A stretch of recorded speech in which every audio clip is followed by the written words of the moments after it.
Welcome for anyone who is pouring in. Hey, again. And Scott, how's it going? It is going great. It's a pleasure to be here, Greg, and I think this is going to be a lot of fun. Absolutely. We appreciate you taking the time out of your evening to come on with us. It's great to have someone to chat with. Gen and I get sick of just talking to each other the whole time. I don't get sick of you, Greg. Okay. So it's great to have you on, and I'm sure the audience will enjoy it as well, your wealth of knowledge. So we appreciate it. No problem. I love doing the workshops, the webinars, all that stuff. I think it's just great to be able to connect live with people. So yeah, I'm excited to be here with you, and this whole project that you're working on, I think it's a really, really good thing, and I know people are enjoying it because they're following along with every single step, and you're being really transparent. So yeah, I'm sure you're getting a really good response. Yeah, it's been a lot of fun, and I think our audience has enjoyed it a lot. It is a lot of fun, to launch one of these publicly. I've done quite a few now. I don't tell anyone about it, so it's a lot more fun to be able to tell them what the product is and show them every little step along the way. So it's fun. I think everyone's enjoying it. It's a lot of work too, though, right? It is. It's definitely time-consuming. In my personal business, I have some help, with all my Amazon stuff. So I've kind of taken it for granted or forgot how time-consuming some of these steps are because I kind of, get some help with them. Whereas for this particular product, I'm doing it all myself. So it's like, oh, crap, I forgot how long that took. Tell me about it. I know. There's a lot of little steps and things that you forgot that you needed to do when you launch a product. But if you start relying on people, right? Yeah, there is some steps, but I think you know too. Once the work is kind of set up and once it's all put in place, then the monitoring it and kind of maintaining it isn't that bad. Yeah, that's absolutely right, which is really nice. So welcome everyone. I see we got some active people in the chat box here. Of course, from all over the world. Scott, you have one fan here. They just got done with episode 119. Nice. That's good. That was episode about pay-per-click. Awesome. Yeah. Well, maybe they can chime back in once we launch our product and are working on our pay-per-click. Absolutely. All right. So welcome everyone. We'll give everyone about one more minute to kind of pile in here, then we'll get going. For those of you just popping in, you'll see that we have a special guest tonight. Scott Volker is with us. If you don't already know him, which I think a lot of you do, he's the host of the Amazing Seller podcast. You can also find his website at theamazingseller.com. He's an awesome resource. I've learned a bunch from him.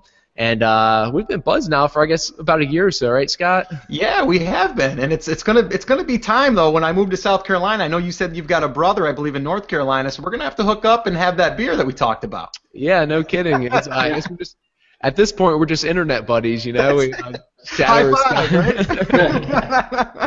right? It's funny. Yeah, chat over Skype or emails every day or whatever. Yeah. So No, it's been fun, and I see a lot of people coming into, all over the place, and I love it about these workshops and these webinars and stuff when you get to see where everybody's tuning in from. You got them all over, different countries and different parts of the country, and all. It's amazing. So, really, really cool stuff. It really is. So for those of you who don't know, Gen's also in here with us. Most of you know Gen by now, so he's tuning in from San Francisco. Scott's in New York. I'm up in Canada, in Vancouver. So enjoying my time up here. It is a little chilly and rainy, but other than that, I like it. So yeah. A lot of Canadians in the room tonight. All right. Maybe there's some of you Vancouverians. Is that right?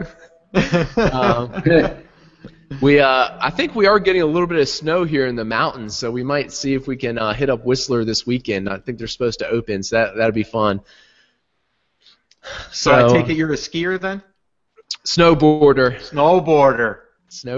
yeah. I haven't been in a couple years, but I think it's like riding a bike. It'll come back to me. Yeah, you'll be fine. Just don't break your arm. Yeah, no kidding. Yeah. All right. So we're a few minutes past 6 o'clock. We're going to go ahead and get started here. Okay, Greg, sorry. Real quick before we start, can you just drop the YouTube link in the chat? I can, if you remind me where to get that from. It should be on the bottom right of your screen. All right. Enter. Little chain link icon. There we go. Yeah, generally, if the picture is coming in a bit pixelated, if you go to YouTube and you can go to 720 pixels, it'll be a pretty clear image. All right. And let's see. Can we make that a sticky or something? Yeah, I can do that. Thanks, Greg. All right, cool. All right, so welcome everybody.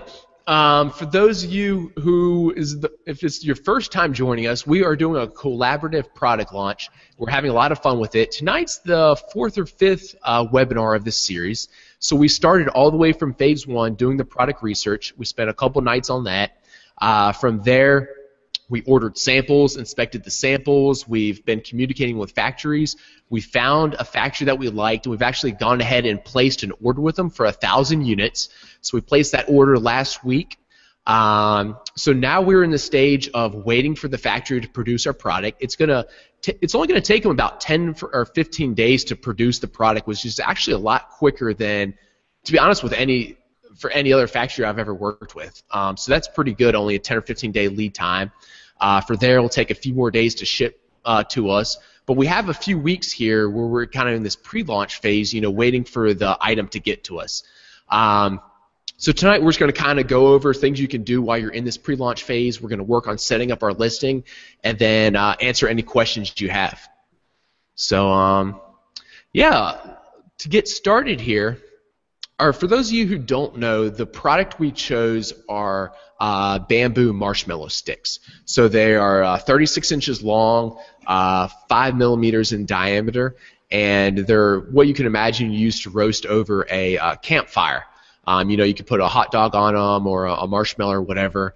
So that's the product we chose. We're going to sell them in packs of 110, which is 10% more than any of our competitors. And we are packaging them in a poly bag with just a label on it. And I can actually, I'm actually going to go ahead and share my screen with you, and I'll show you the label that we designed. It's pretty simple. I will share it with you, and then we can talk about it a little bit more. So let's see. I think it's going crazy there. Can you guys see the label? Yeah. Yep. All right, excellent. So it's pretty simple. We came up with a little Jungle Sticks logo at the top. That is our brand name. On there we have a recipe for Jungle Deluxe S'more. Nice. I'll take credit for coming up with that one. I think it's pretty good. We did put the suffocation warning on our label. I think if I remember right, the dimension for the let's see, it'd be the opening, if it's greater than 5 inches, requires a suffocation warning. Ours was kind of right on the borderline there, so we went ahead and placed it on there just to be safe. And then I did choose to use the FN Skew code at the bottom as opposed to the UPC. We kind of talked about why we chose this last week. And then I also have a little made in China, the little text on the label there. So as you can see, it's pretty simple here. Keep it pretty basic. Is this similar to what your ideas behind it, Scott, or is there anything you'd like to add about it?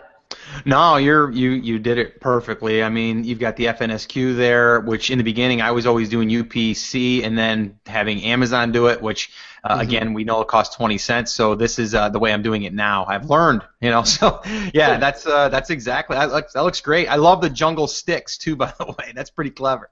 Love it. Yeah, that's just a little. I think there's supposed to be bamboo poles here with little bamboo leaves. So, I love it. Yeah. Now, someone asked here real quick. Someone asked about that, like about the design. Are you going to talk a little bit about that? About the design for the label? Well, I think someone was asking, like, where can you get a design?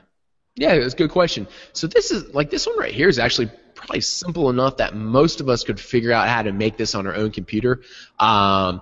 At Jungle Scout, we do have a graphic designer who did this for us, but again, this is really simple. I think it only took her about 10-15 minutes. If you don't have someone that you know to do this for you, I'd probably recommend Upwork. If you just want a logo, Fiverr might be a good spot, but if you want an entire label or packaging, I think Upwork's a good spot to get something like that. Do you know of anywhere else, Scott, that you've had good luck with?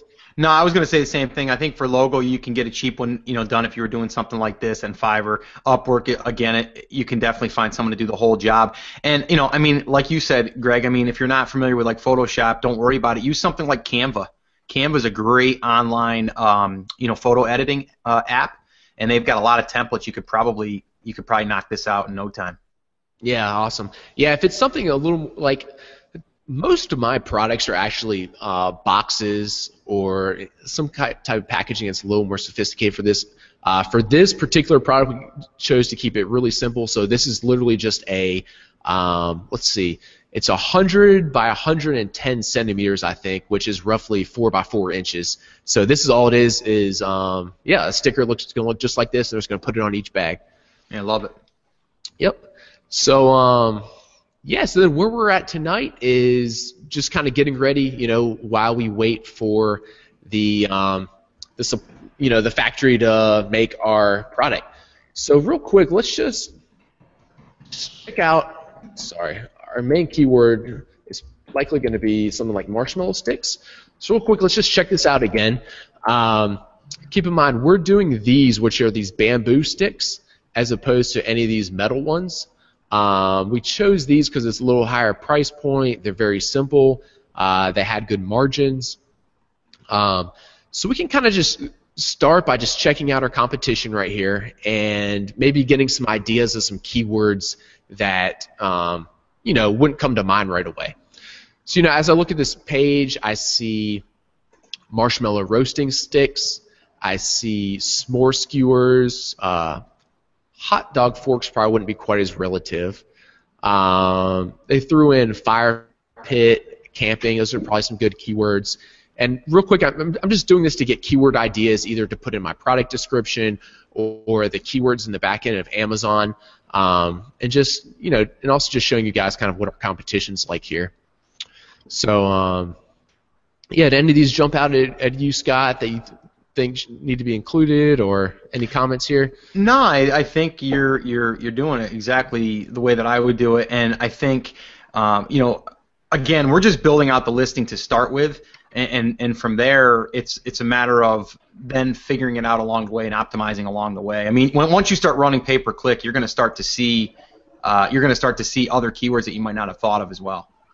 Yeah, it's absolutely right. And one thing I think a lot of people don't realize or forget is you can always keep editing your listing. So, tonight we're going to set this up, but we can certainly optimize it as time goes on. Like you said, in the pay-per-click, if we see some terms are doing really well that we didn't even think about, we can go ahead and add those into our listing. We can add those into our title. We can tweak little things to see how our ranks change. Scott has a story he'll share with us a little bit later about one of his students that made a small little tweak and made an incredible change. So yeah, it was pretty crazy. We did that live too, and it was just recent. And you guys are going to be blown away. Just from one little tweak, opened up a ton of keywords for that particular awesome product. Yeah. Yeah, I see something here, biodegradable. That'd probably be a good thing. One of the nice things about bamboo, is it is eco-friendly and biodegradable. So those are some good terms that we could throw into our particular listing. So yeah, I'm going to go ahead and just dive right into Seller Central. So this is a new Seller Central account, and so there aren't any products listed in here right now. You can see my name is Jungle Creations, so that would be my seller name, and I'm just going to go right into Manage Inventory. I do already have one listing for something similar, and the reason I did that is because I needed to print off the FN Skew. So let's see, to pull this back up. So for those of you who don't know, this barcode right here is the FN Skew.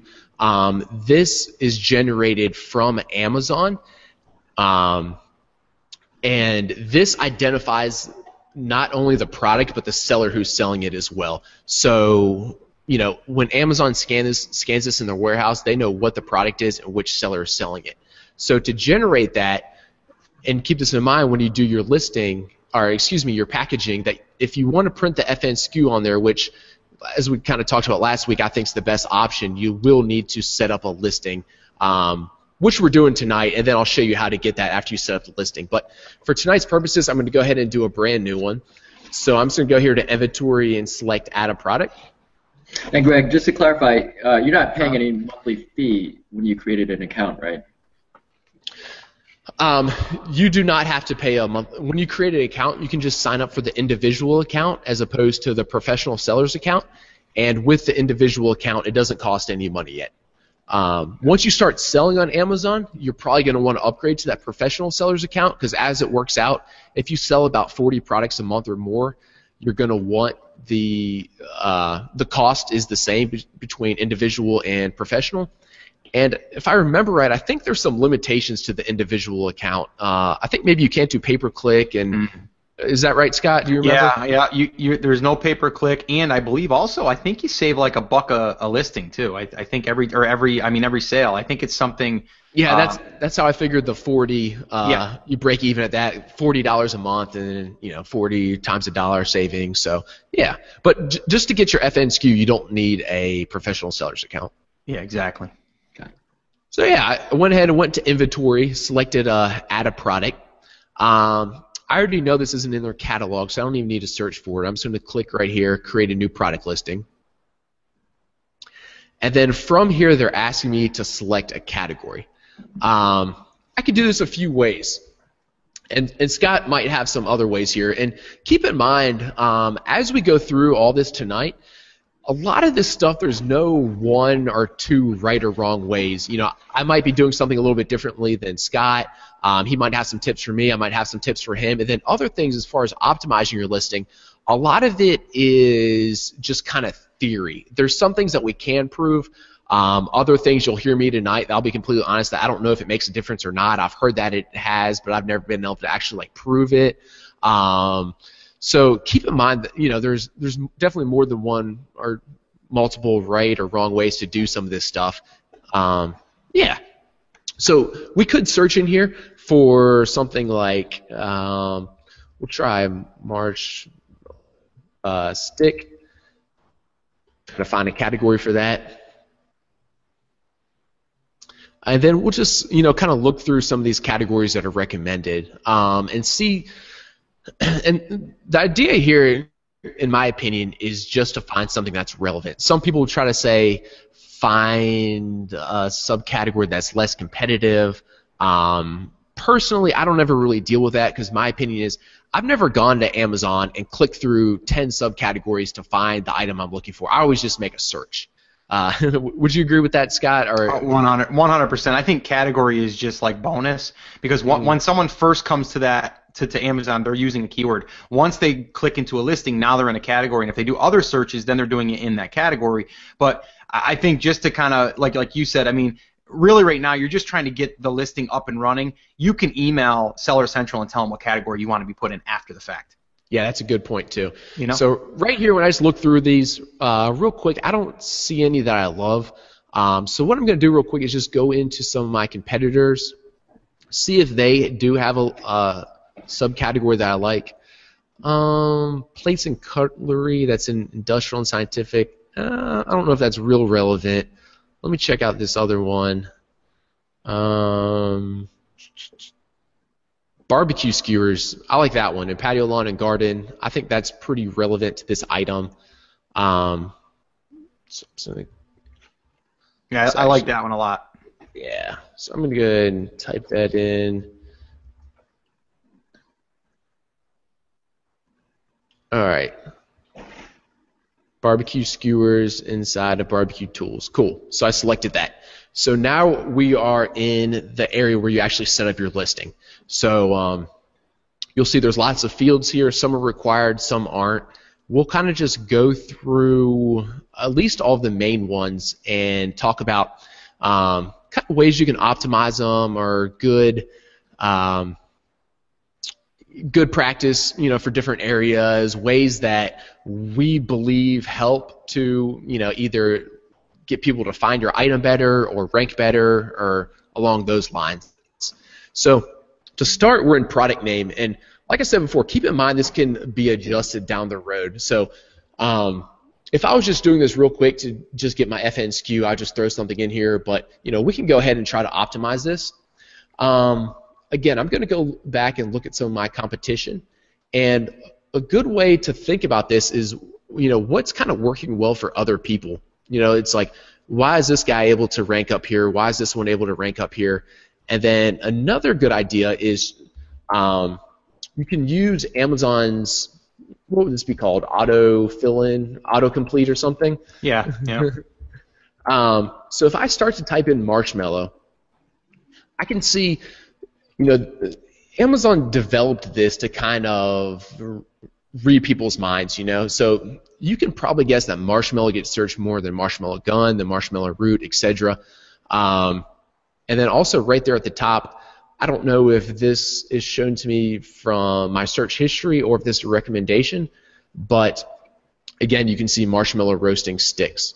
Let's see, if I type in marshmallow all the way. Greg, is it possible that you zoom in just a little bit? Sure. Thanks. That help? And all right. So Oh, nice. Thanks. is that better again? Yeah. That's Okay, good. great. All right. So you see some of the search recommendations there. Marshmallow sticks is one. I don't think it really fits into any of the other ones. Let me try. Let's see. What are some other ideas? Skewer, maybe? So I see bamboo skewer there. Let's see. Do you have any other ideas for these, Scott or Gen? Somebody mentioned kebab. Could kebab stick work? Kebab. Okay, yeah, kebab skewer or kebab stick. So those are all potential keywords we can use. And then it looks like, this guy has marshmallow roasting fork set, marshmallow roasting sticks. It looks like roasting's pretty popular in these top results.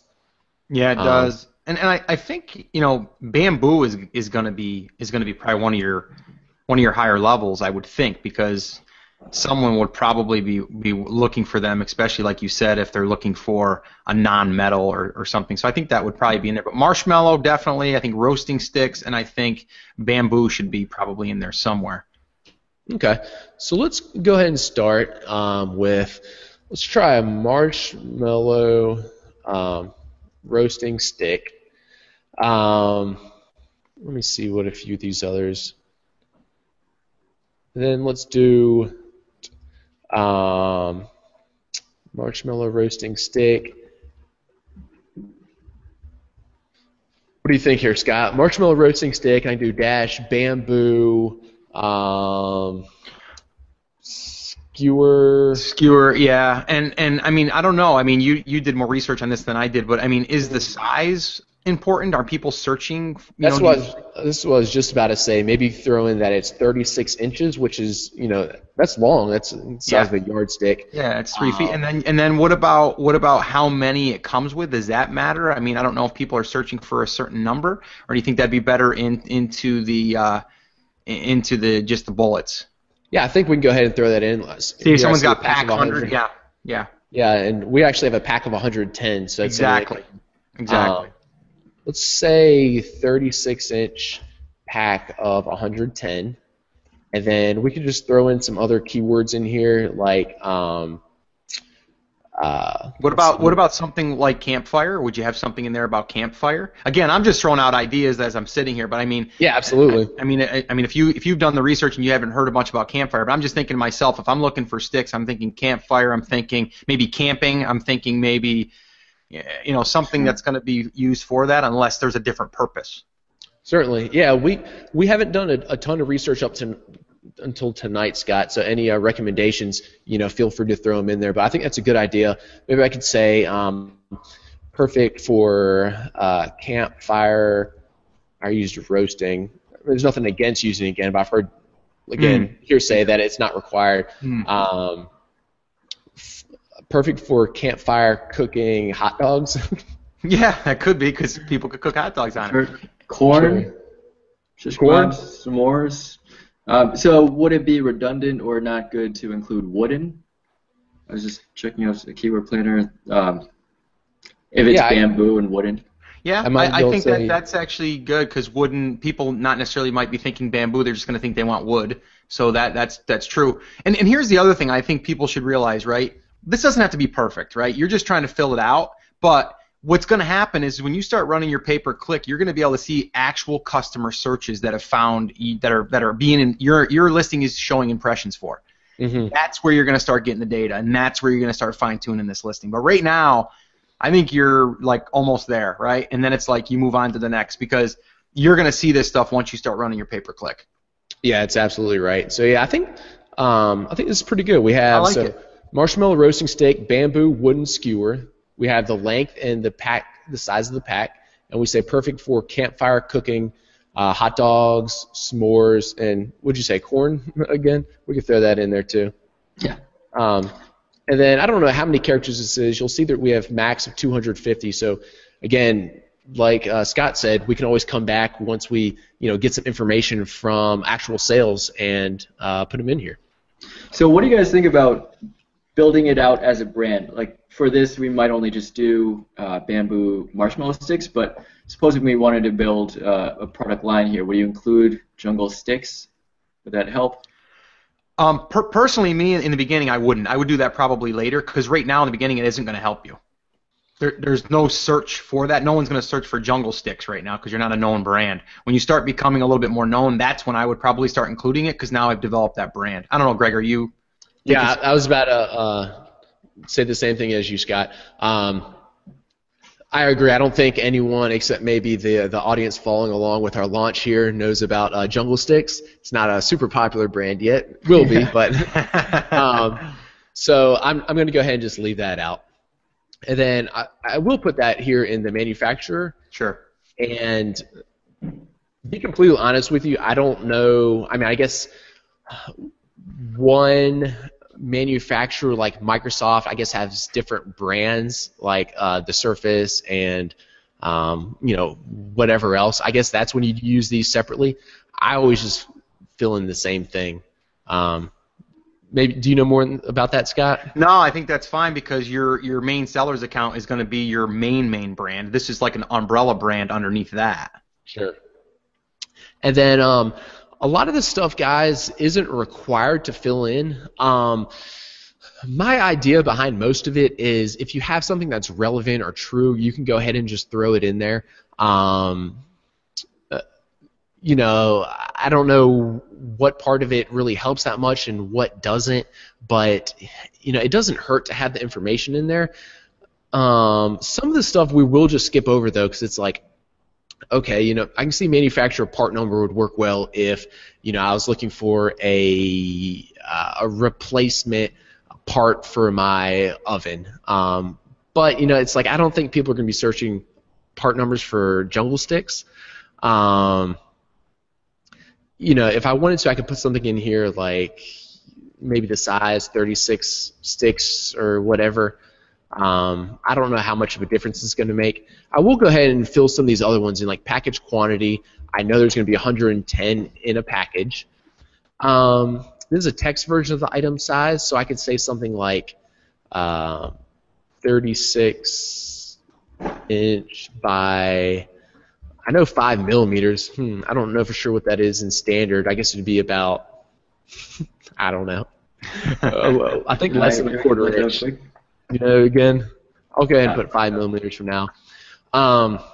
It's like color, it's 0.196 inches if you're looking to do inches. So that would be 2.2 inches. So that would be 1/5 if we use fractions. Mm-hmm. All right. You guys are starting to get a little too much school knowledge here in that class. All right. So color, I could do something like wood or natural. I was going to say, I think natural wood would be good. Okay, natural wood. All right. Yeah, I like that. Greg, can you zoom in a little bit on your screen? Sorry. Thanks. So would it help? I can't quite see there. Would it help to include centimeters in addition to inches, or can you only do one? So, from my understanding, we can see what Amazon says about this, but it's more like descriptive as medium, large, that kind of thing. And there is another spot that we'll talk about in the end. I think it's in more details that you can enter more specifics if you'd like. I'm going to go ahead and assume, since this is on the U.S. Amazon store, that most people will be searching in inches and feet as opposed to metric. So I think I'll just leave it like that for now. Sure. Hey, Greg, before you hop on here, you didn't mention in the beginning, did you set this up as a potential variation? I did not. No. Okay, because I see variation theme down there, so I just wasn't sure, because technically you could do that, but it looks like you would have that option here, right? Because right there you would just set that up as a variation theme, and then you would put in there if you wanted to add that as a variation. See how many products vary, and then you could put in if you want it to vary by size, by other certain things.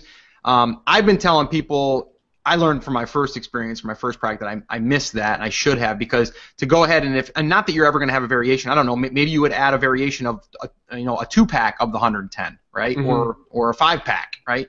That would be easier to do now than it would be later, because then later you have to call into Seller Central, have them delete the file, and then upload it, and then hopefully your reviews stick. Okay, so I didn't even realize this. So if you don't select variation from the beginning, you cannot add that without. Okay, that's a good tip. I'm glad we have you on here. So to do that, Scott, I can just select it right here. Yeah, just select like what you think, like package quantity and size probably would be one. Yeah, so let's do that, because that way we could, if we wanted, we could add 36-inch skewers or so on. Well, yeah, you could offer, like right now you're offering 110. You could also add another variation that has a 3-pack of maybe 330. Okay. You know what I mean? That's in its own package. You'd have to have that repackaged, but in the future you could add that if you wanted to. Okay. Or maybe an accessory to it that has the skewers, and then maybe, I don't know, a metal one with it or something. I'm just making stuff up, but I'm saying you could always add another package to that variation now, versus you having to go back now and recreate this, and that's just, I've been hearing it's a nightmare. Okay, yeah, that's a great tip. You don't have to use the variation. It's there, and then I would use it, just don't fill it.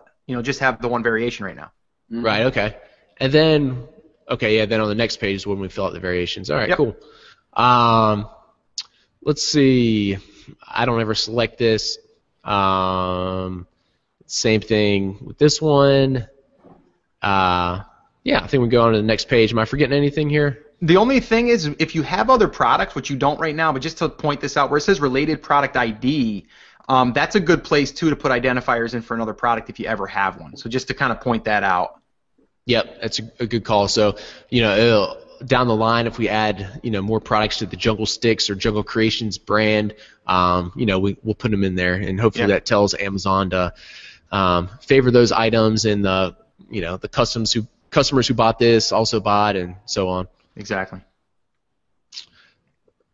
All right.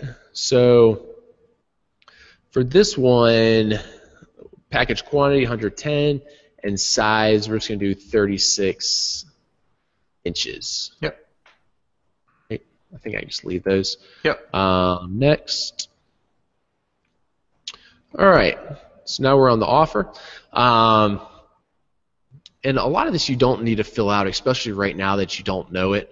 Let's see.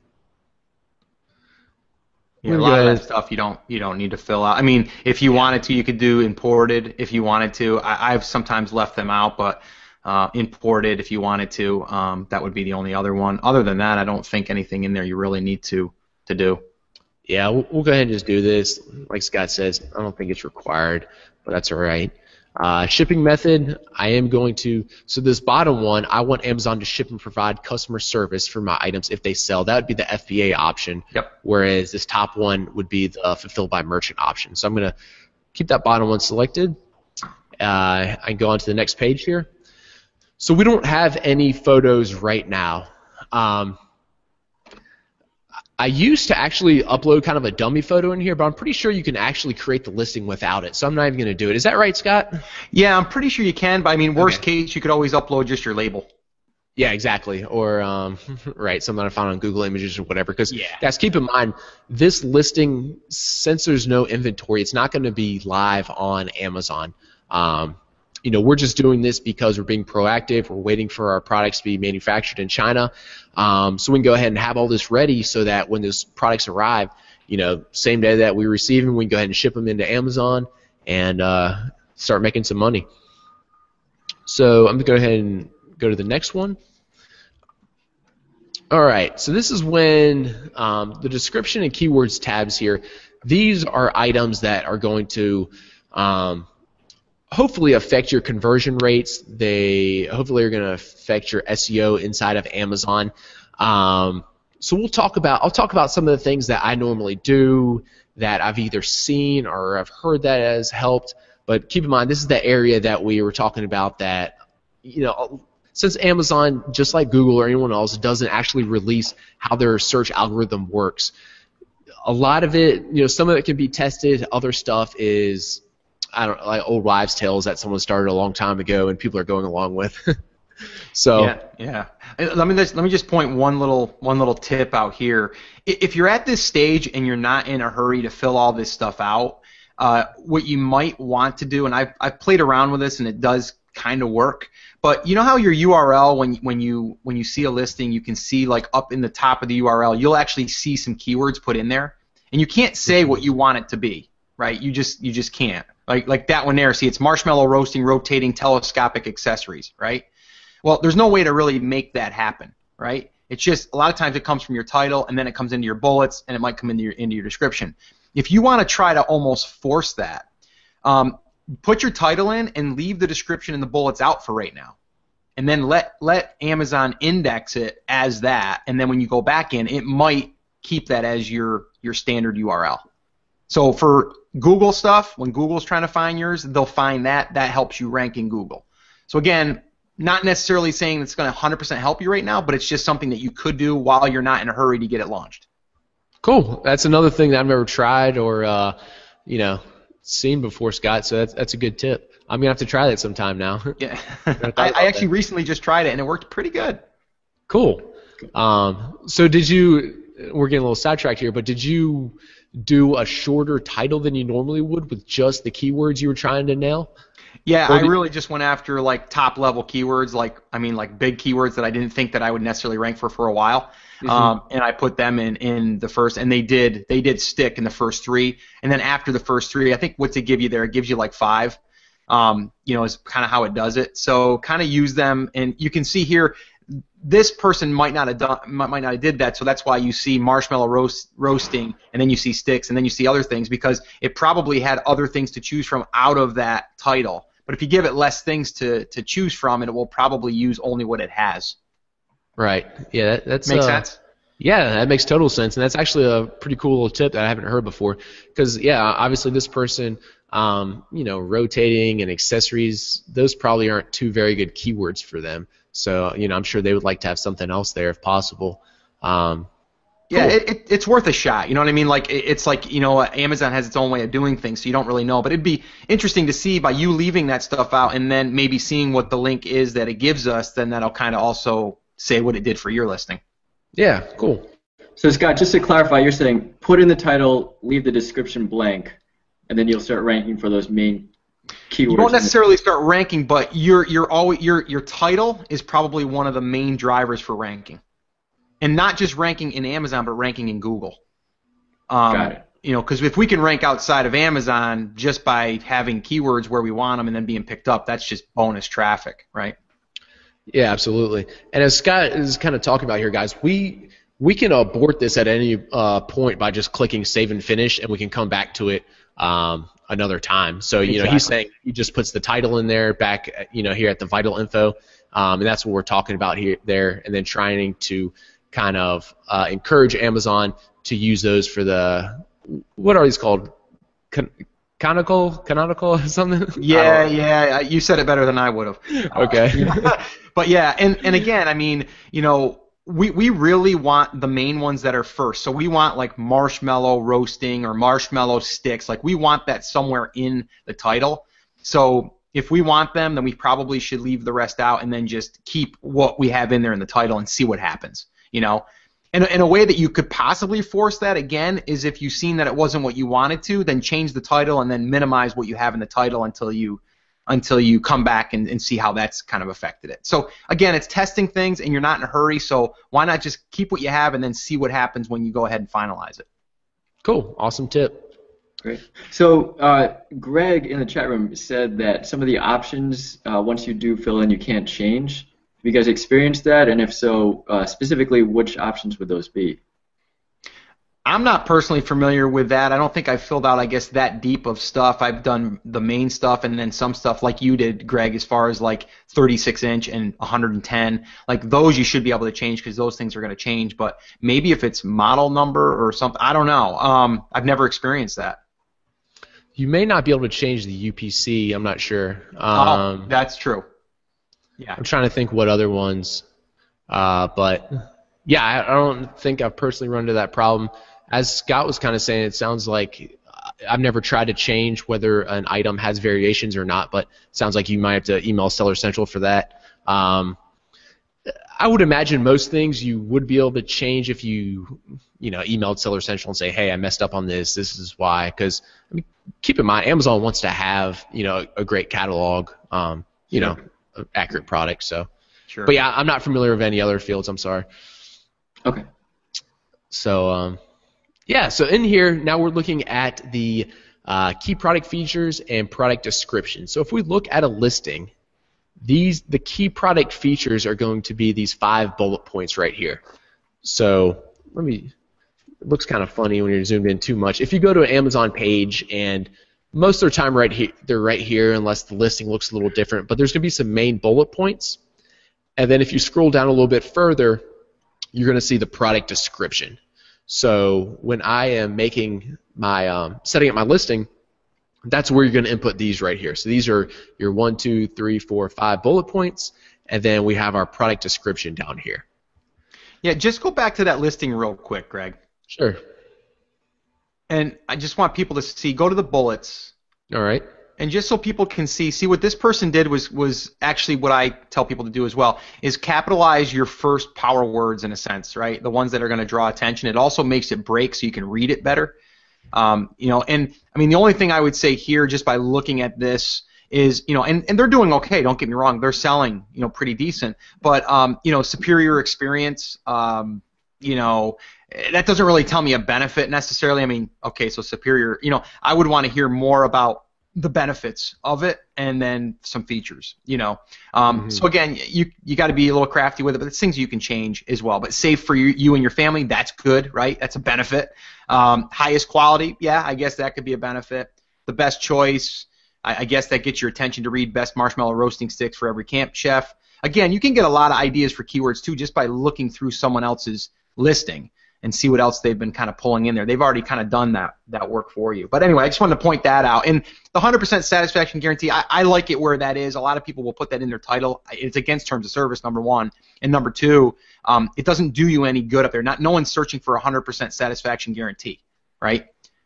So you either put it where he's got it, or you could put that more towards the top of the actual bullets, just so that way if you want that to stand out. Yeah, then those are all good points, Scott. I've actually read somewhere, it was a little ways back, so I forget where, that someone did a study on these, and it's one of those testings where they can follow where a customer looks at on the screen, and they were saying only the top and bottom bullet points are essentially the only ones that ever get read. Nice. So you can kind of keep that in mind. When you're filling these out, if you have something you're really trying to drive home, that's probably 2 good spots to put it. So you guys, you can see that it looks like he used about all of his allowable characters in these bullet points. So as Scott was saying, it does make it stand out a lot better, or kind of break it up, to have these capitalized words here. The idea of filling them out all the way is to get some more potential keywords in there to help with your ranks. It's someone actually reading this listing. I imagine this probably doesn't even read that nicely. 5-piece rotating. Yeah, one little other thing here too is, and I don't know if you've seen this, but some of the listings have been converted in some categories where you have to actually click see more to see the rest of the bullets. You only see the first 2, and then after that you have to expand it to see the rest. Have you seen that yet, Greg? I have. I see it quite a bit in health and personal care for whatever reason. Okay.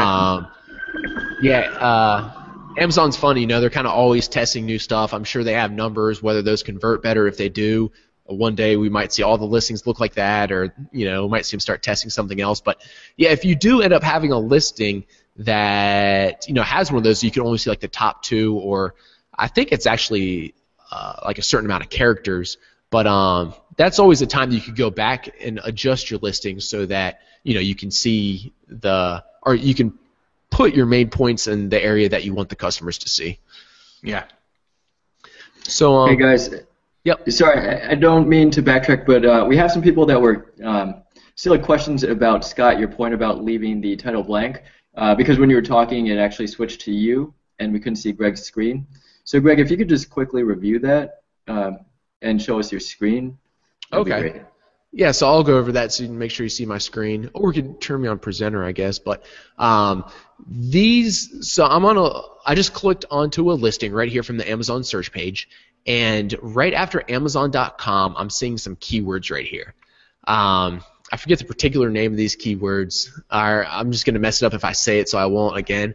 But these are the ones that Scott was talking about that you can kind of encourage, or he's seen that you can encourage Amazon on what keywords to use right there by only putting the ones in your title that you want to use. So, for instance, today I could set up this listing.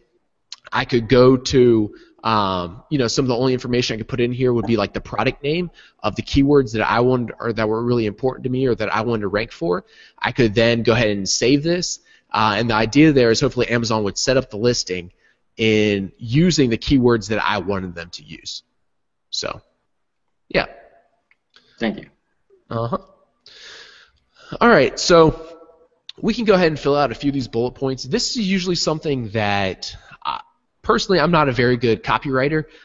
Gen can probably help us out with here. He's pretty good. But this is something that usually takes me quite a long time. I'll put some information in there, then I'll go look at some of my competitors. I'll put some more information in there. I may use the Google Keyword Planner, then go put some different keywords in there and so forth.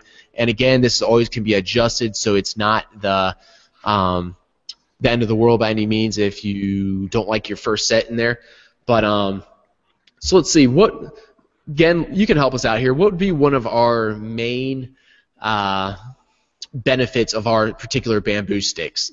Oh, jeez. Put me on the spot. But I think I agree with Scott that what we saw before in that competitive listing was great. So, it's eco-friendly. It's good for time with the family. It's relatively safe. That was something that we took care about, not having too sharp of a point. It is durable. It is FDA approved, right? Our factory can provide an FDA certificate with our particular item. I haven't decided whether I want to actually advertise that or not. I don't know. I have to look into that a little bit more. Okay. So we'll use eco-friendly as one. What about the fact that it is like a long handle, like it doesn't burn your hands? Let's think of a term we could use for that. Maybe safe long. It's not really a handle. Maybe safe long stick.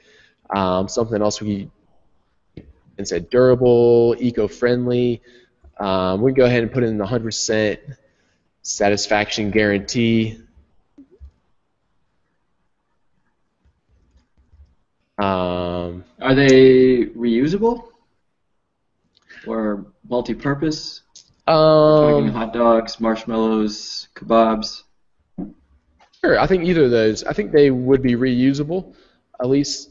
A few times. Yeah. All right. So it looks like for these key product features, we're limited to 100 characters, but in the listing that you were showing before, it did look like, eyeballing it, that it was more than 100 characters. Was that some hack there? I believe Amazon kind of continues to refine their terms of service and rules. They used to be a little bit more lenient on things. I think titles used to be able to be longer.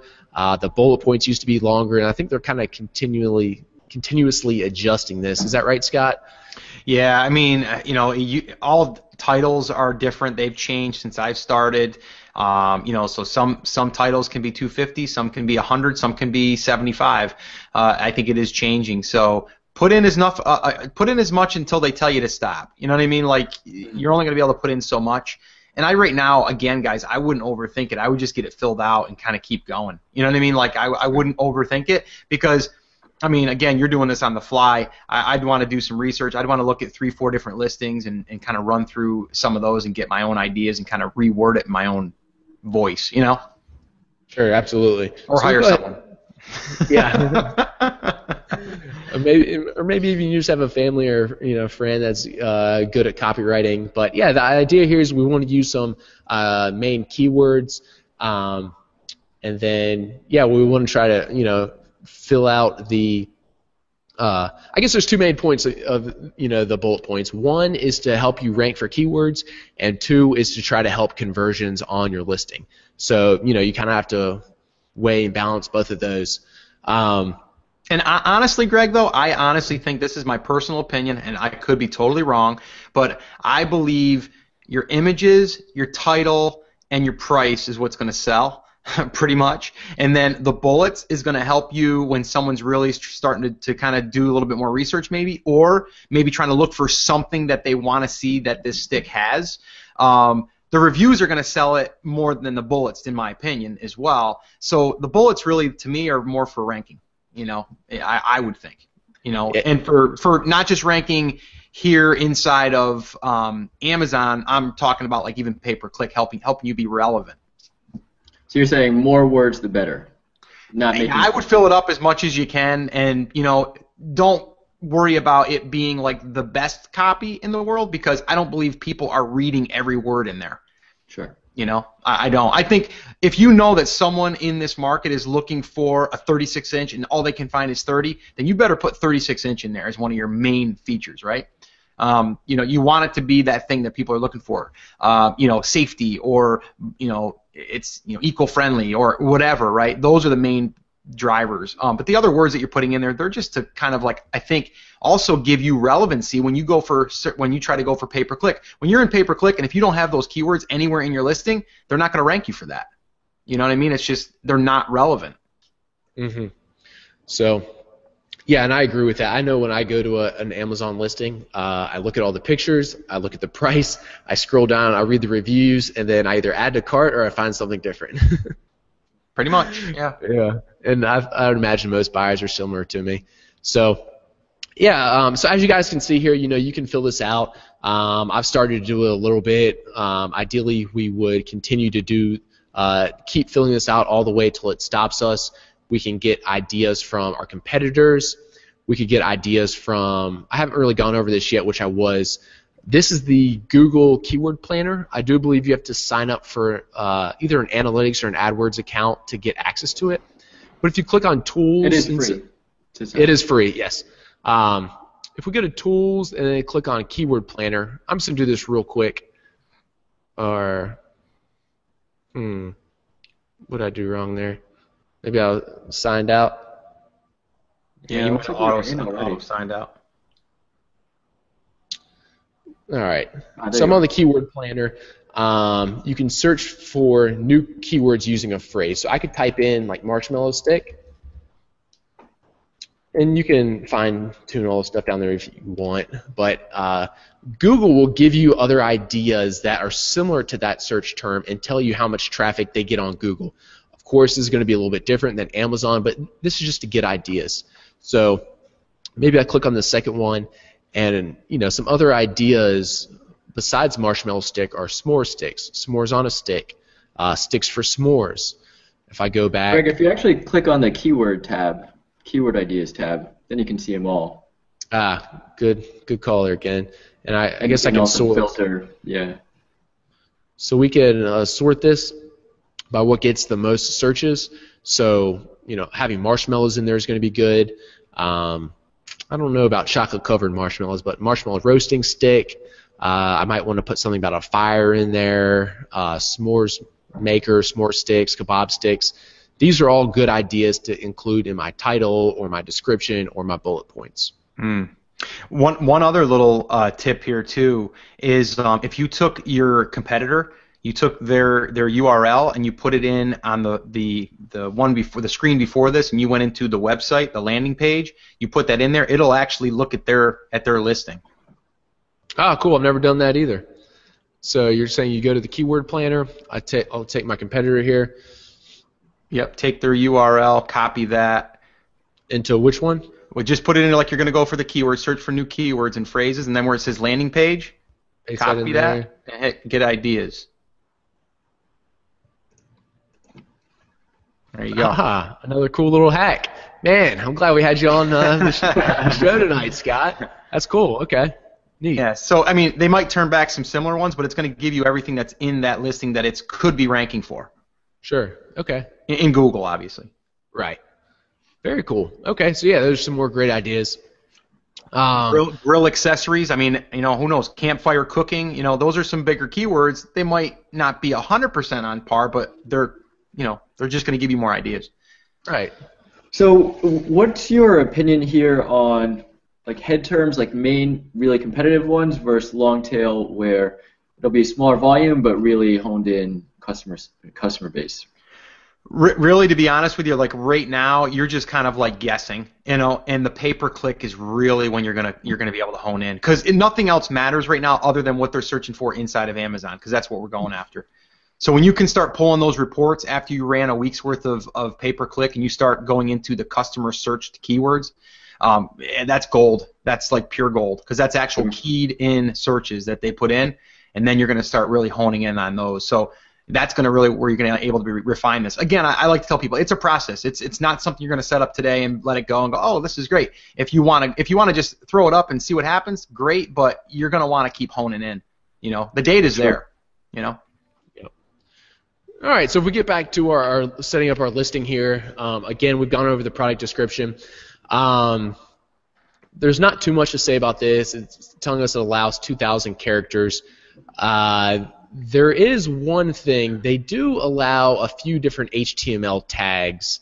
I haven't personally read this, but it is my understanding that it's against their terms of service. Is that right, Scott?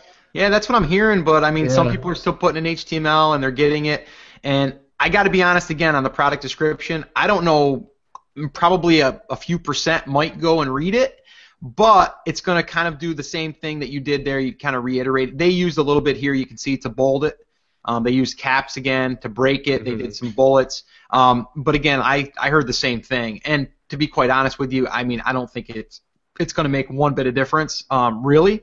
And I know we talk about like ranking, and it also says in their ranking terms that the description doesn't get picked up. Yeah.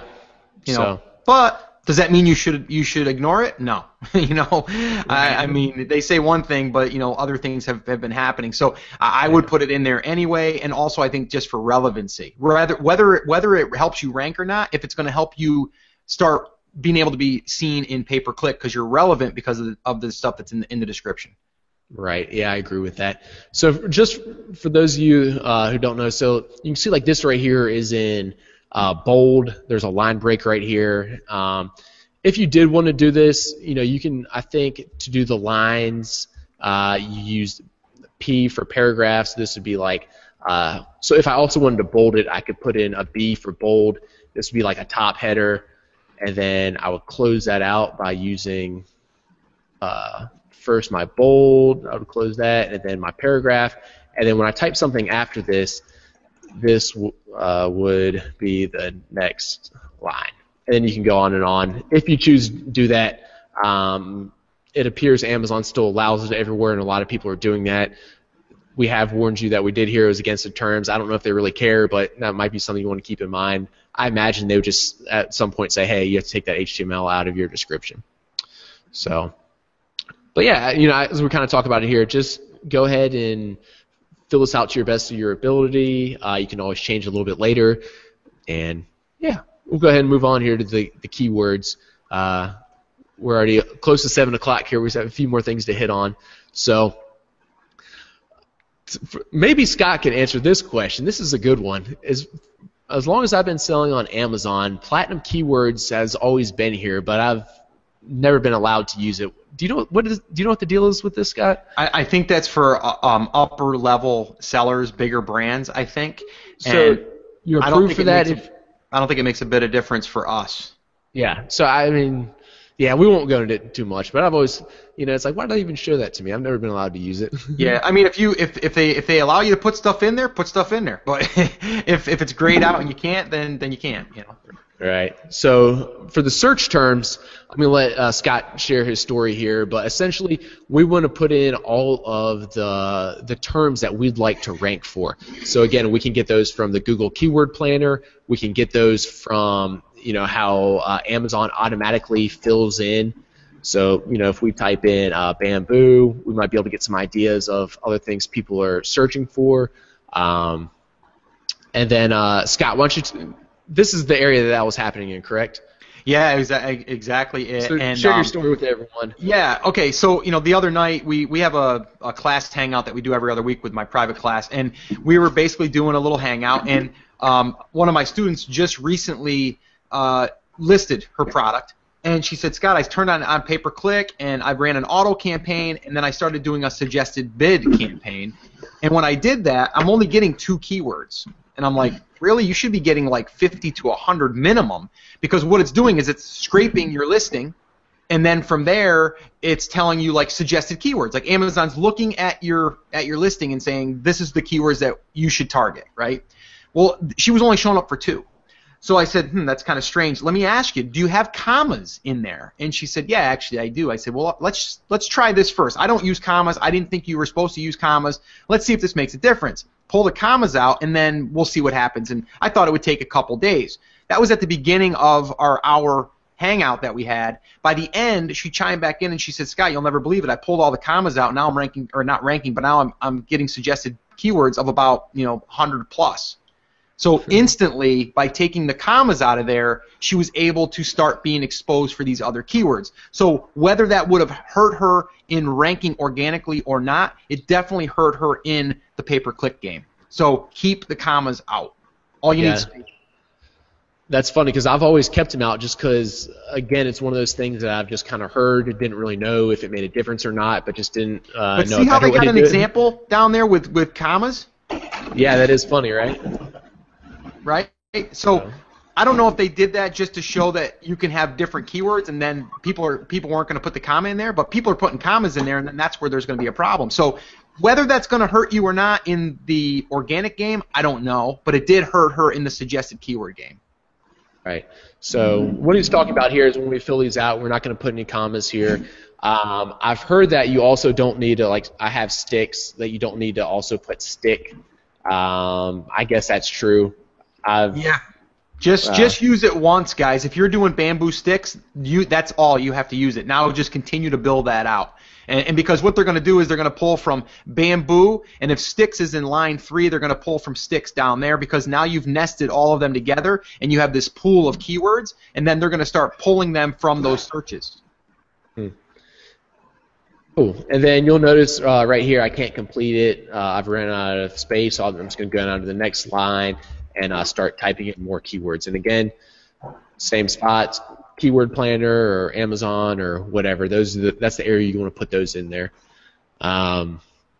So what about competitors? Not sure if there's a big brand in this space, but if there were, would you include that? That's a good question. I would. Yeah. So it's not going to show anywhere, guys. It's in the back end. No one's going to see it. Right. So for this particular example, I don't think we have any big name competitors, but if we did, I agree with Scott. That'd definitely be a good spot to show it. Looks like we have a few private label sellers, and I've never heard of any of these brands, but here's the thing that you might want to do though, Greg, is if you see one of those brands is selling really well and they're like one of your top private labelers, or even not a private labeler, you might want to take their brand and put in the back end. Okay, yeah, that's a good idea. I'm going to see who's selling the best here. I'm going to go ahead and throw them in there. Malo Me. Let's see. All right, Malo Me and Rome Industries. So we can go ahead and throw them in there as well. So Malo Me, Rome Industries. Greg, I don't think we can see your screen now. Can't see my screen anymore. Can you see me? Yeah. I can see you, Greg. Okay, let me try. I must have clicked to stop screen sharing.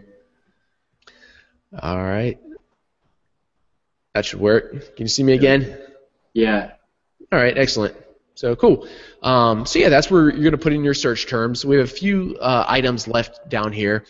And sorry, just to sorry to interrupt. Following up on Scott's point about commas, does it matter to include commas in the title? Like, would that be? Yeah, I would not use a comma. I would go very light on characters, on different characters. I think hyphens are probably okay, but I wouldn't use commas. It's kind of like one of those things too. It's like, even when you've done I've done it before. I've saved an image and then it screws up the link when you send it because you put in a character. It's kind of the same thing, I think. Again, I'm speculating here, but yeah, I would just keep it clean. Sure. Keep it clean. Yeah, I don't see many people use like punctuation in their titles, so I'd recommend do the same. Keep most of that out of there. So let's see. We were at our keywords here. Intended use. I don't know how much things like this matter. And again, maybe Scott can provide some insight here. I usually just you can choose up to 5. So I usually check a few if I think they're relevant, and then maybe I'll try to provide one more. Do you have any additional insight on this? No, I would do the same thing with you. I'd just put my own term in there if I could, like you said, fire pit or campfire or whatever. You know what I mean? Like I would do that. Yeah, exactly. I mean, who knows if it really helps, but the more info you can give, the better. Yeah. Target audience. We just kind of have to decide who we think, boys and girls, they're probably going to be roasting marshmallows quite a bit. I don't know, teens. And I could just kind of select these on who I think. Of course, if you're selling like a baby product, this can be really relevant. If you're selling maybe an item that's really hot for teenage girls, this could be really relevant. For our item, it's not so much gender or age relevant. So we could probably just kind of fill these in with whatever. So that target audience, I mean, it might be an interesting thing to test later. I was thinking that would be the parents of the boys and girls, as in the intended user. That's a good question. I don't really know the profile about how. I don't really even have. I would probably do what you're doing. I do boys, girls, teens, and I would do adults probably. You know what I mean? Something kind of a little more broad. But again, I don't know how much that's going to be, a deciding factor. It's again, you're just giving them a little bit more data. Okay. Yeah. Other attributes. Let's see. It's only showing me one right here. I think it generally shows me a few more. I think if I'm not mistaken, you can add in another term, save and finish, and come back, and then keep adding one at a time. Or I don't know, Scott. Do you know? Can I just add a whole bunch on this line? I haven't, but you probably could. But I mean, I think like you said, I've done it that way too, where you come back and you have a new field. Yeah. It's one of those things where I haven't really lost a lot of sleep over thinking about what I was going to put there. Yeah, and especially that's absolutely right. And guys, especially if this is your first product, what you'll come to find is a lot of the stuff doesn't make that big of a difference. You can always try to tweak it later, but a lot of times I'll try to tweak stuff and see like absolutely no change at all. It's like, okay, well, I don't know how much of a difference that made. But at the same time, it's like if it only takes a few seconds to fill out, maybe I'll just throw something in there. So subject matter, I kind of even forget what this one is. Okay, so I think what we're looking for here is like stick for roasting marshmallows, or do you know a better term to put in here? Let's see. Trading card. Yeah, and I think that's fine. So I'm going to go ahead and move on to the next one.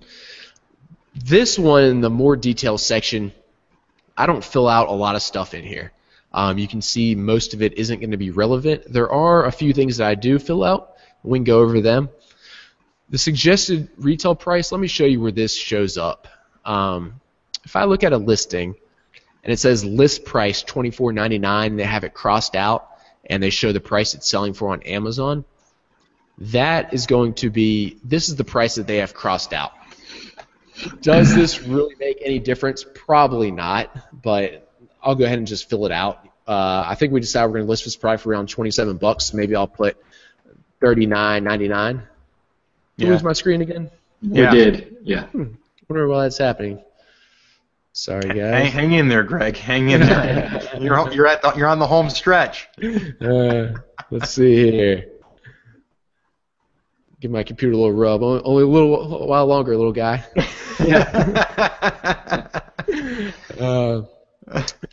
So most of the stuff you guys can read through. You know, like it doesn't contain any of flammable material. None of that consumer notice type stuff. So, Greg, do you have some like rough formula for how you mark it down from the listed price to the ultimate selling price and the sale price? No, I totally made that up. Totally arbitrary? Yeah. So I could have put $29.99, or I could have put the exact price we're selling it for. I don't know. Do you have any? Anything on that, Scott? The manufacturer price is always going to be higher. You want it to be higher because you do want to see that line through it. Subliminally, you know, like when we see that and then we kind of make that decision, we like to see that it's less. And you know, I mean, we see it all the time in the jewelry market, right? You see that 75% off. We know that it's not really 75% off. I mean, that's what they could charge, but. So I like to have that higher, and then I like to have the cross out through it. And you can even take that one step further, where you go manufacturer's price, and then you'll go list price, and then you'll go sale price. Right. So then you'll have 3 different prices showing, and you'll see that you've really marked it down, kind of thing. Yeah. So let's see. Product dimensions. We can go ahead and fill this out, and then some of this stuff. Like, let me find you. This one right here, package dimensions. If I'm not mistaken, this is the one that Amazon uses when they charge you the FBA fees. So it is good to go ahead to. I always wait till my actual product gets in, and I take accurate measurements and I put it on a scale and get an accurate weight, because this is something. I would guess Amazon probably does the same thing. If not, it's good to always be honest about this kind of thing. So. This one is important. Like this one up here with the, let's see, product dimensions. If this one was a little bit further off, it wouldn't be that big of a deal, or as big of a deal, because Amazon's not losing any money depending on this one. This is just kind of to show to the customer. So, I could fill that out. Let's see here. I don't think much of this other stuff is relevant for me. Am I forgetting anything in here, Scott? No, I just kind of scan that stuff, and if I see something that kind of calls out to me that I can actually fill in, I will. But a lot of that stuff doesn't really pertain. Yeah, that's right. So yeah, let's see. This is on our last one. Greg, maybe the moisture needs, if we're running bamboo sticks, do you think? It looks like this is for a plant. So I see a climate zone. So yeah. And again, I think I would say that too in that part of that. If there's something you're not sure about, then don't put it in, because that could also hurt you, in a sense, because then you might put a criteria in there and it might not really be, and then someone that's searching might get filtered out. Great point. Yeah, and you'll find that most of those aren't required. So let's see. It's asking me to go back and do package quantity. I think it's in your variation, to be honest with you. See how it's got the little strike? Because you didn't add the variation. So you just got to add it. Oh, when you put that in, then you got to click add variation. Yeah, go ahead, put that in, add variation, and then it'll add it to it. There we go, because I was just thinking at the end there that we didn't do the UPC or EAN. I want to talk about that. Yeah, there's your UPC, EAN, yep. So it is required to enter a UPC or EAN, even though, remember, we're not printing this on the packaging. I bought like 100 of these from speedybarcodes.com, I think it is, like a year ago, and I'm still using them. So you're just going to grab one of those and use it, and Amazon, if you look at the product details on Amazon listing, you'll see that they, well, I guess not for this one, but some of them they'll have it listed. Is there any way around this that I don't know about, Scott, or do you do the same thing? Yeah, I do pretty much the same. Okay, cool. So, yeah, we'll need to enter that to get, and if I'm not mistaken, I think you might have to enter this before you get your FN Skew. I'm not sure. You could try it doesn't hurt to try without it. Yeah, you need to put new for the condition. I think that needs to be in there too. Yeah, right in there. Yep. Condition All right. new. Yep. Let's see. Does it require this right now? No, that I think is your, like I said, your base price. That's the one, like I said, that'll override your manufacturer price. You probably want to put that in there. Okay. So if you're $29.95, if you're going to sell them for whatever, then you'd be less than that. All right. So yeah, we'll do for this one. And then the sale price you don't have to do. That's where you would have that other line that would come in if you wanted to do a sale price for a week. Right? Right. And it would show that cross out, and it would show you the percentage that you save. Yeah. So what Scott's talking about here, if I did have this person had sale price, again, it would be crossed out again, and then you can set the start and end date for that, and you could just do forever. Yep. So I guess it wants me to enter a quantity, and again, as you guys can see here, if you if you forget anything. Let's see. I have that package quantity. Maybe it wants. Let's see. This is the one that I'd be shipping in though. Yeah, I honestly think they just want something in there, so you can just put one. Okay. And then when you send in the inventory, it'll be. See if it'll so, take Greg, it that when you time. first listed your product, and you did get the FN Skew, where would that be found? That's the one thing I was trying to show you. So let's see. I don't have a UPC handy to throw in here, and I'm guessing it's smart enough that it won't let me put in a fake one. I can try. I don't even remember how many characters it is, but let me see if I can put in a fake one if it will let me. It's one other thing. Seller Skew. This is the stock keeping unit.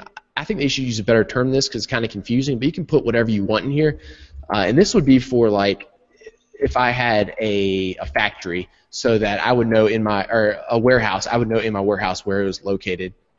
So I don't think it's going to take this. No. Yeah. So what I'm going to do is I'm just going to quit out of here, and I'm going to show you. I'm going to show you where to find the FN Skew. So this is the one that I talked about. I had listed earlier, so I could print off the FN Skew. What you need to do is. Actually, so what you're going to click that, and you just click on this item, this drop down up here, and click Print Item Labels, and then you can adjust how many stickers you want on this sheet. But I'll go ahead and just press Print here. All right, I'll save this, and then you'll see on this PDF that I have a FN Skew right here. So this is the same one that I gave to our graphic designer when she was making the label. Mm-hmm. Yeah, and they can just take a screenshot of that when they do it, and then your graphic designer can just then take that image and put it on there because that's the actual code itself and the number and all that stuff. Right, and so yeah, that's what Amazon's going to be scanning, which tells them the seller who's selling it as well as the product type. Let me give you one other little tip here because I remember this. So after I created this item, so again, if you just went through that whole process with us and you actually entered the UPC, which we didn't at the very end, you would have a listing just like this. At that point, I remember when I was doing this a few days ago that, let's see, I think when I clicked Print Item Labels, it was giving me an error. And what I had to do is go over here to Edit, and I forget the exact term, but it said something along the lines of switch to fulfillment by Amazon. It probably would have been right here. Instead of change to fulfill by merchant, we can probably do it actually.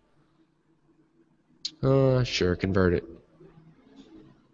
So if it's fulfilled by merchant, let's see if this will work for me. When I go to print item labels, that worked that time. But I think the first time you do it, it's going to give you an error, and you need to click over here, change, I guess because it didn't work. It will say change to fulfill by Amazon. You're going to click that, and then it will let you print out the FN Skew.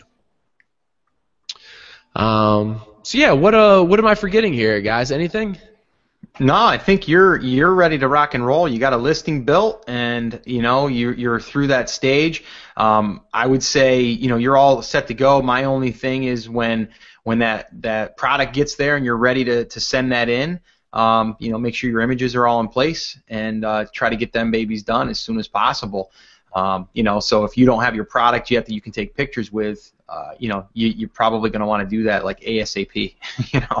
So you can start building the rest of that out, because it's pretty much done. Like you said, it's done, it's ready, it's live as soon as you submit inventory. Mm-hmm.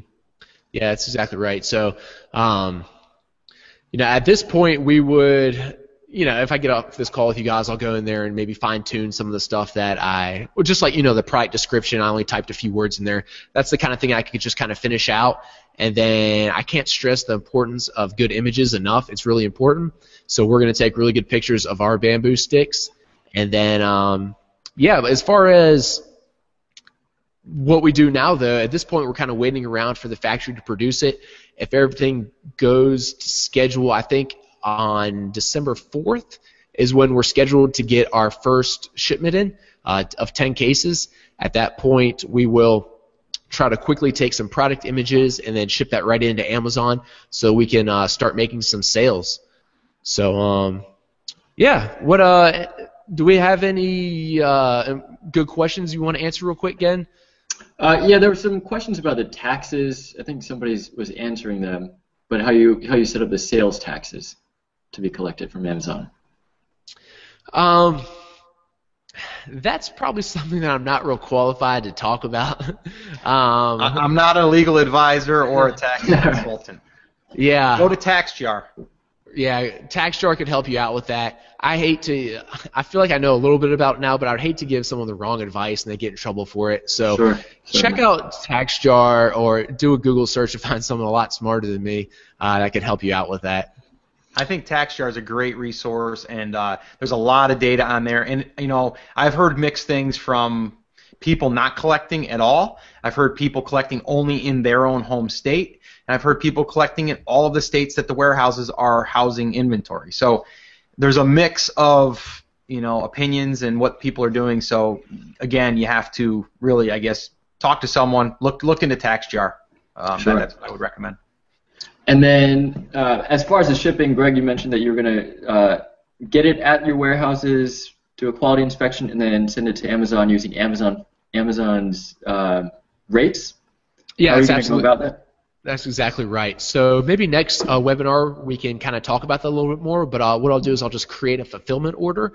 I will give Amazon the size and weights of the boxes, tell them how many I'm shipping into them. They'll probably split them up into have me send shipments to a few different warehouses of theirs, distribution centers, and then we will use we'll print out UPS labels that Amazon gives us, and we can use their UPS account, which their rates are just awesome. It's pretty cheap, so yeah. Excellent. And any thoughts on the photos yet, or is it at the next step of research? That'll be the next step of research for us. I think I kind of mentioned this last week, but the lady who used to do mine is no longer doing images. So Gen and I are actually in the search right now to find someone to do our images. So actually, if you maybe you could, if anyone knows a good person to do our images, you could leave a comment in the blog post, and that would help us out. So we Gen and I are gonna be looking for someone.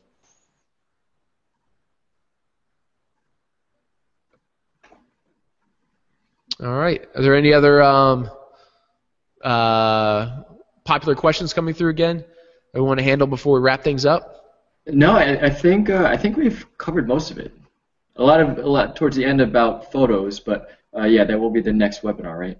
Okay. So, yeah. In the next webinar, I don't know for sure the date. We can plan this, and of course we'll email it out to everyone. In the next one, we can talk about creating our fulfillment order. And we can also let you guys know what we found out about photos and who's going to take them. But essentially, we're going to hire someone professional to take really good photos because they are really important. They can increase your conversion rates a lot. So we want to take multiple really high-resolution photos maybe like a lifestyle photo of a cute little kid holding a marshmallow stick, something along those lines. And again, we can work with our photographer on that. And then, yeah, we can chat all about all of that at our next webinar. Fantastic. All right. Well, I guess we will wrap things up from here. Thank you guys very much for joining us. Scott, we appreciate you coming on. The group definitely benefited for some awesome little tips you gave us there, so we appreciate that. If you guys want to, Scott does webinars like every week. He has a podcast, all that kind of stuff. You can find out, more about him and, everything he has going on at theamazingseller.com. I definitely recommend you subscribe to his podcast. I learned a ton from it. He brings on really sharp guests that are, some of the brightest people in their particular niches. So I would imagine a lot of you guys are already listening or following along with Scott. If you haven't, I recommend you do so. And, any other parting words, guys?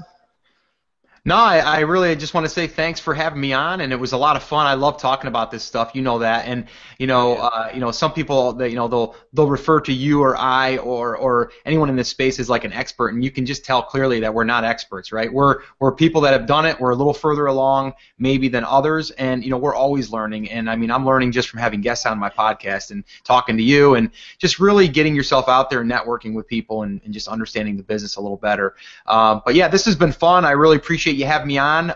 In the future, when you do get into pay-per-click, though, if you ever want me back on for that, I'd love to dive into that. I love talking about that stuff. Sweet. Yeah, that'd be a good time to have you back on. That'd be fun.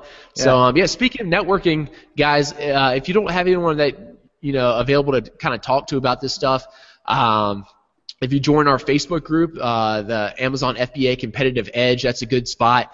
Scott's Facebook group is super active and, full of really smart people, so that's another good spot. The Facebook group's just called the Amazing Seller, right, Scott? Yeah, just theamazingseller.com/F as in Frank, B as in boy. That'll get you there. But you and I both kind of, I think we've got a lot of people in our same audience. I think we have pretty similar philosophies as far as having a good community. So we kind of have the same community, which is awesome. Yeah, so if you want to hop in either of those Facebook groups, you can chat, with other people, ask them their questions. Scott and Gen and I, all of us, pop in and out of there and do our best to help you as well. So thanks, guys. I know it's getting late, especially on the East Coast or in Europe or wherever you're at in the world. So thanks, guys, and stay tuned for our email about the next webinar. So yeah, thanks a lot, guys. We'll see you later. Good luck to everyone. Thanks, Greg. All right, take care. Bye. See you later, guys.